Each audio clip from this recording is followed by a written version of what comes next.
Si Dijon kasi nun, kadete pa eh. Ang tingin ko talaga sa kanya nun, may pagkamayabang. Medyo intimidated ako sa kanya.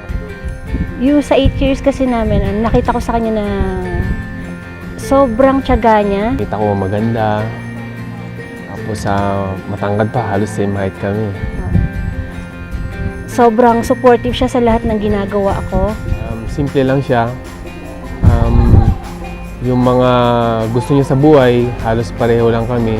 Nagkakilala kami through relative niya and classmate ko. Suddenly, nung nag-usap na rin kami medyo matagal, unti-unti ko rin nakuha yung loob niya. Mas pinaka nagustuhan ko sa kanya, yung mas iniisip pa niya yung sasabihin ng parents ko kaysa siyempre sa sasabihin ko. Kailangan yun para maging successful ang isang relationship. Minsan matigas ang ulo. Minsan medyo madaling mag-init yung ulo niya. Kung may sinabi ako na... Kasi minsan lang naman kami magkita, pero gusto ko kasi pag may sinabi ako sa kanya, parang prepared na. Ako naman, medyo mahaba naman ang pasensya ko kaya Hindi na niya kaliligtaan. Siyempre, patience, understanding. Pero mostly pa rin nakakalimutan niya yung mga binibilin ko. Yung mga simpleng bagay na hindi kailangang komplikado ng mga bagay, doon kami nagkakaintindihan. Yung proposal actually, from duty ako from sa hospital. Then, ang setup, manonood kami ng silent reel. All the while, ang alam ko talagang silent reel lang panonoodin namin, pero yun pala may mga nakahanda na dito. Ready na yung mga friends niya na kakonsyaba din niya. Isa pong nakakakilig na proposal sa Philippine Military Academy ground sa Baguio City. habang nanonood po ang kasintahan ni First Lieutenant Dijon Marali na si Dr. Elaine Fortus ng performance ng mga kadete. Actually, naplano ko yun nung doon pa ako sa Sulu. And then, nag-isip ako ng magandang place. Since dito rin kami nag-meet, naisip ko rin na dito na lang ako mag-propose. Napuno ng hiyawan ng audience ang silent drill ng mga kadete sa Philippine Military Academy ground sa Baguio City nitong Sabado.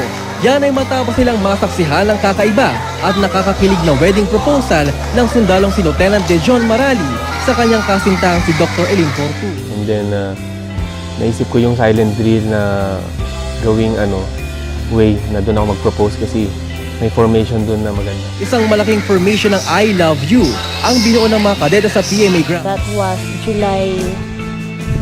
Dali na. Hindi ko maalala. July 14 yun. Around 9 a.m. Crucial yung time kasi kung hindi namin maabutan yung silent drill, lahat ng plano hindi magiging successful. Wala naman akong specific date kung anong target, basta ang kailangan ko lang may timing siya sa silent drill performance ng mga kadete.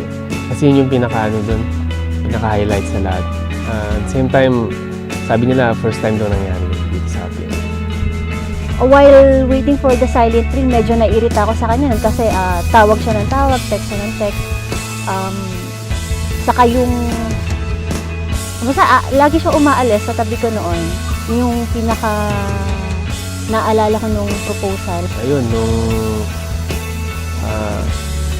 nandun yung formation, nagulat siya at na-pinick up siya ng isang kadete.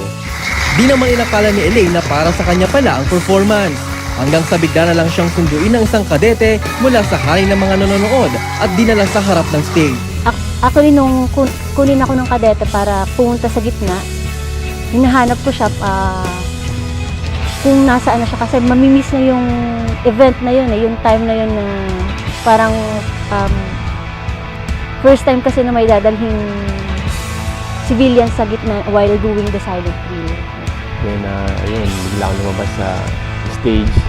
Kaya yun, talagang gulat siya sa proposal. Wala akong mahugot na emotion kasi kinakabahan talaga. Pero, ayun, hindi ko alam. Wala akong idea din kasi talaga sa mangyayari. Naisip ko na yun dati na pag nag-propose siya, ready na ako sa emosyon ko. Yung may konting iyak, may kikiligin. Then, pero nung actual proposal, na-statwa ako wala akong, kagaya nga nung sinabi ko sa interview, wala akong mahugot na emosyon. Ikinatuwa naman niya at napaoo niya ang kanyang nobya. Actually, it's matagal ko nang plan to nung nasa area pa ako sa Sulu. And just this time kasi yung rest and recreation nung Monday, nagpaalam mo kay Commandant. And mabuti naman at pinayagan nila kaagad. Kwento ng magkasintahan, 7 taon na silang magkarelasyon matapos silang magkakilala noong pareho pa silang nag-aaral sa kolehiyo. Sa ngayon ay pareho namang excited ang magkasintahan para sa nalalapit nilang kasal. Tingin ko next year. Depende sa kanya kung gusto niya namin okay na pagpasa. Jirieta, GMA News.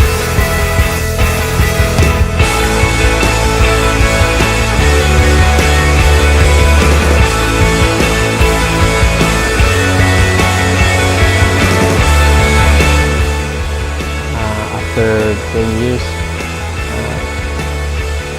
kasi kami ngayon 8 years na kami. So, after 10 years, tingin ko, ganun pa rin, going strong pa rin kami at looking forward na maging maayos yung relationship namin. Hanggang sa till death do us part.